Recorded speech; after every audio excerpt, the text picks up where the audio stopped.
So to start off with, I'm going to show you how I generally make my tracing mats for when I'm doing hand tracing for my quilting projects. First thing you're going to need is this little set I get it from Dollarama for $4. I don't generally use the X-Acto knife, but for $4, it's a pretty cute little mat, and it's the perfect size for when you're tracing, if you're doing hand quilting or if you're doing applique pieces. Found it very useful. Next thing you're going to use or need is I have 400 sandpaper, one of my favorite things. It's fine enough that it doesn't ruin your fabric, but it's strong enough and tactile enough that it holds your blocks and everything in place. You're also going to need contact cement. I really enjoy the layer it once on each piece, so there'll be a layer on this, there will be a layer on this. You let it cure for about an hour and a half, and then you stick the two together. I found that it's the most flat, which helps for tracing, and it's also the most durable, and it doesn't fall apart and come off unless you use it for your orthotics and you don't take your orthotics out of your shoes, so it's used to a lot of moisture and deals with a lot of moisture over many years. It's about the only time it breaks down on me. So I'm going to go ahead. First thing I do is I trace my mat. Sorry, the dogs might probably just see a squirrel out in the backyard. So give it a trace. I am using my Henkel kitchen scissors. So these are multifunctional. They're usually used for cutting sometimes meat or strings for putting your turkey together. Occasionally mine are even used to cut wire, and this works best. I never use my good quilting scissors for something like this, or quilting sewing scissors for something like this.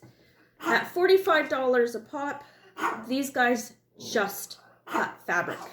And after 27 years of husband and kids, my family has learned mom's sewing scissors are mom's sewing scissors. Touch upon penalty of death, pretty much.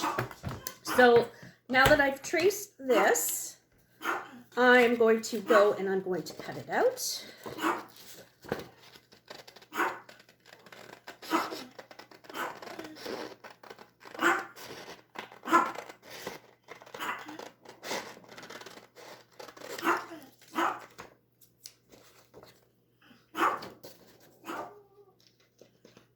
One of the added benefits of cutting sandpaper with scissors is you do give yourself a bit of a sharpen on your scissors, and that is never a bad thing. Even though these are a bit serrated, I've never ruined them cutting sandpaper. And I do use them a lot for cutting utilitarian purposes. They're actually very rarely used for cutting meat.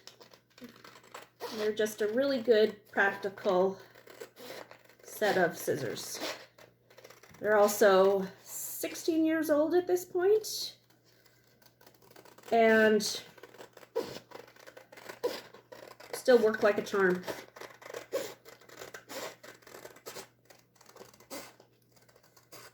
The only thing they don't cut well is fabric, and that's because they weren't designed to cut fabric.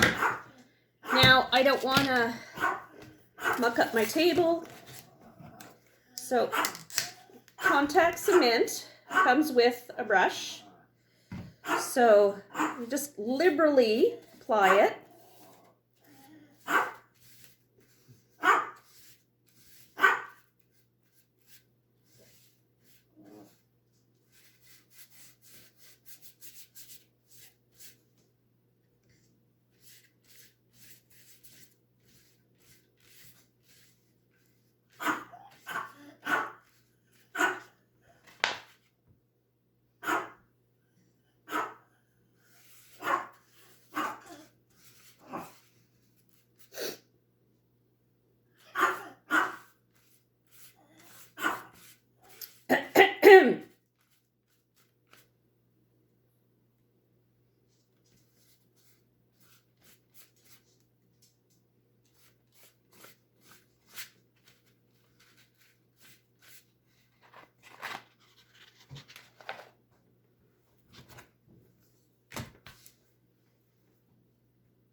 Mademoiselle.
So it says 30 to 40 minutes curing time. So I'm going to go set the timer and give it a go. So the timer's gone off. It's been 40 minutes and we'll give it a try. This is a new one. So we'll see how she goes. She's working good so far though.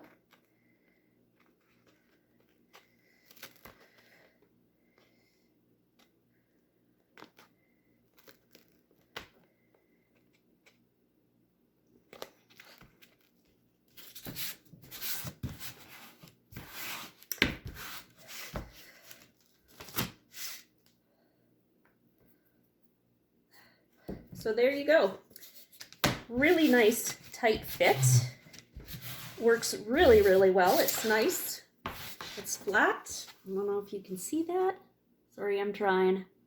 But yeah, it's really nice. Very pleased. And on the other side, you can use it with your rotary cutter. Some people don't like to because they think it dulls their rotary cutter a lot. I haven't found it. But then again, I happen to know I'm a real hard presser when I'm using my rotary cutter, so I do go through them quite a bit. But that's just how it goes. A little stressed, little.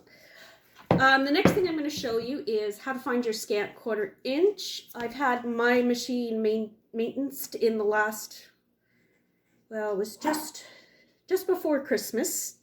So I noticed my needle position has changed for where it's the standard where it starts. And let's go do that. So for our scant 1/4, there's two things we need to be aware of. Is one, where our needle position is. And number two, this is what I use. I don't use it to measure my 1/4 inch. This is approximately 1/4 inch right here. But I am aware that this is the line. So this is the line right here, this little tiny line that I use to mark my 1/4 inch. So if you can see, my needle aligns just with this line to the left. It used to be on the right side, just a little bit past that particular line, not the in line, but not the down line, but the up part.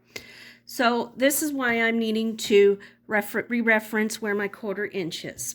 So one of the ways we figure out where a 1/4 inch is we take fabric with the straight of edge, and I always sew in the needle down position. It's my favorite position. I've just works best for me because, you know, if I hit a snag or something, it doesn't take me too far askew off my sewing line, my straight or a straight sewing line. So this is, you can see right here is that 1/4 inch mark. I'm just to the left of it. Now this is where my 1/4 inch used to work.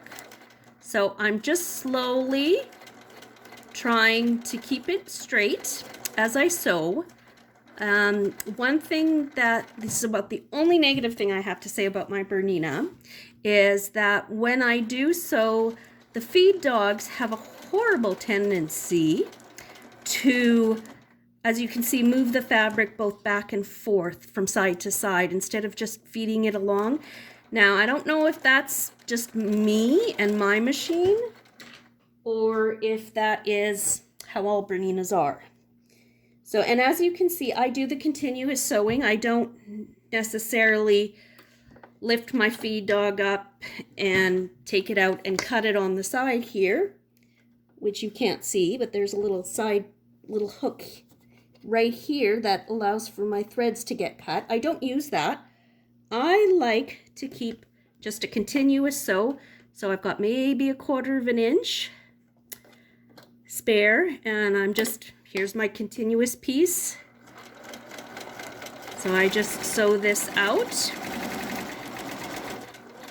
And these are just scrap pieces, so I'm not gonna worry about perfection on these ones.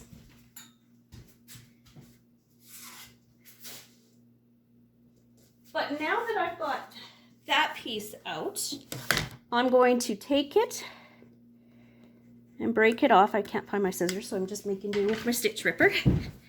And I am going to, as I move you, show you how I figure out my 1/4 inch. So I take her here and I match it up to the end of my ruler.